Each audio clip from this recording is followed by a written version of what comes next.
8 दिसंबर 2021 को अर्चना नाम की लड़की अपने घर से निकलती है और फिर 2 महीने बाद उसकी लाश एक टॉयलेट के टैंक में पाया जाता है। और आज उसी बेटी के माता पिता उसके कातिलों को सजा दिलाने के लिए कोर्ट कचहरी के चक्कर काट रहे हैं। क्या अर्चना को इंसाफ मिल पाएगा और क्या अर्चना के कातिलों को कानून सजा दे पाएगा? ये जानने के लिए हमारे साथ बने रहिए इस वीडियो के एंड तक। इस कहानी की शुरुआत होती है उत्तर प्रदेश उन्नाव जिले के कांशीराम कॉलोनी से। इसी कॉलोनी के तीसरे माले पर एक छोटा सा किराए का मकान है। इस मकान में सजाए गए गुलदस्ते और टेडी बियर ये बता रही थी कि कभी इस घर में बेटी की हंसी खुशियों से गुलजार रहा होगा। 22 साल की अर्चना जहां वो सरकारी नौकरी करके अपने परिवार को आर्थिक मुसीबतों से बाहर निकालने की सपना देख रही थी। अर्चना के पिता एक जूता फैक्ट्री में काम करते थे। घर की आमदनी कम होने के कारण परिवार चलाने की जिम्मेदारी अर्चना पर आ गई थी और घर की सबसे बड़ी बेटी होने के नाते ना चाहते हुए भी उसने कपड़ों की एक दुकान पर 5,000 महीना की नौकरी कर रही थी।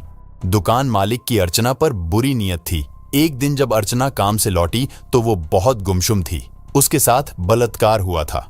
उसने अपने पिता को ये बात बताई, लेकिन अर्चना के पिता ने पुलिस से शिकायत करने की हिम्मत ना जुटा सका और अर्चना के पिता ने अर्चना का काम छुड़वा दिया और उससे कहा कि हम घरों में चूल्हा बर्तन करके काम चला लेंगे, लेकिन तुम परेशान ना हो।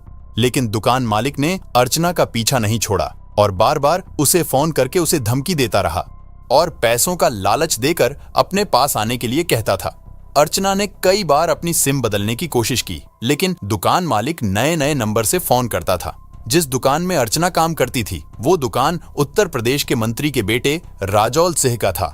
दुकान मालिक से परेशान होकर अर्चना लखनऊ रहने चली गई और वहीं पर परीक्षा की तैयारी करने लगी और 7 दिसंबर 2021 को घर वापस आई और 8 दिसंबर 2021 को घर से निकली और फिर कभी लौटकर वापस नहीं आई।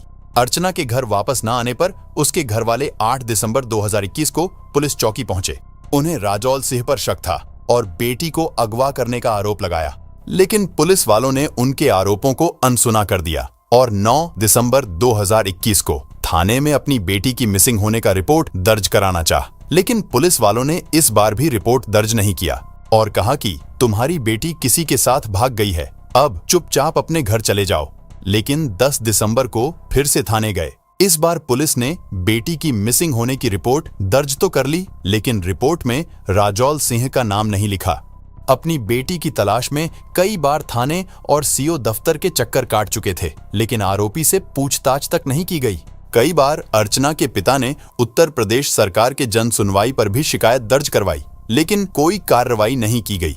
दुखी होकर अर्चना के माता पिता मुख्यमंत्री आवास पहुंचे और खुद को आग से जलाने की कोशिश कर रहे थे। तभी पुलिस ने उन्हें रोक लिया, लेकिन इस बार भी कोई कड़ी कार्रवाई नहीं की गई।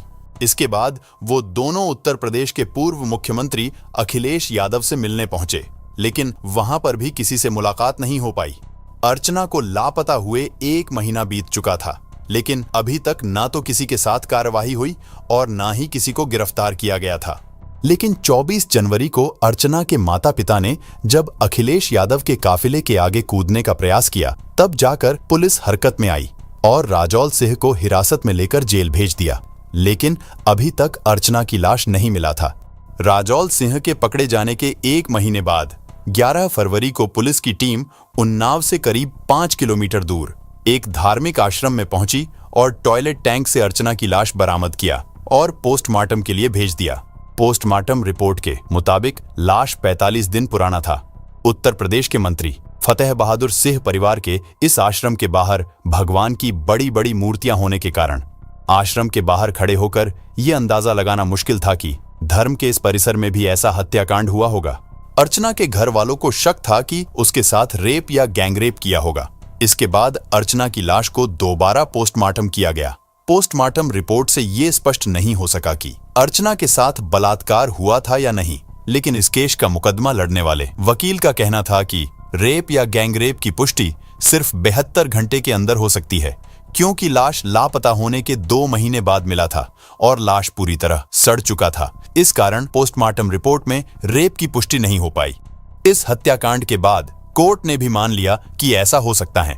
अर्चना के पिता स्थानीय पुलिस पर गंभीर आरोप लगाते हुए कहते हैं कि पुलिस वाले शुरू से ही राजौल सिंह से मिले हुए थे जब हम शिकायत लेकर गए थे तब उन्होंने अर्चना का मोबाइल लिया और कॉल हिस्ट्री और व्हाट्सएप चैट डिलीट कर दिया था और राजौल सिंह पर बेटी को अगवा करने का आरोप लगाया तो पुलिस वालों ने हमारे आरोपों को अनदेखा कर दिया।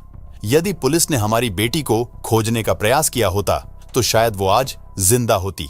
अर्चना की लाश मिलने और सच सामने आ जाने के बाद भी उन पुलिस वालों पर कोई गंभीर कार्रवाई नहीं की गई और 6 महीना पहले ही राजौल सिंह जमानत पर छूटकर बाहर आ गया। लेकिन अब तक कोर्ट में इस केस की सुनवाई ही चल रही है। नेता लोगों की दलाली करने वाले इन जैसे पुलिस वालों पर कार्रवाई होनी चाहिए कि नहीं, कमेंट में जरूर बताएं।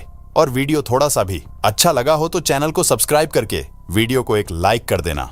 मिलते हैं एक और नए वीडियो के साथ, तब तक के लिए बाय।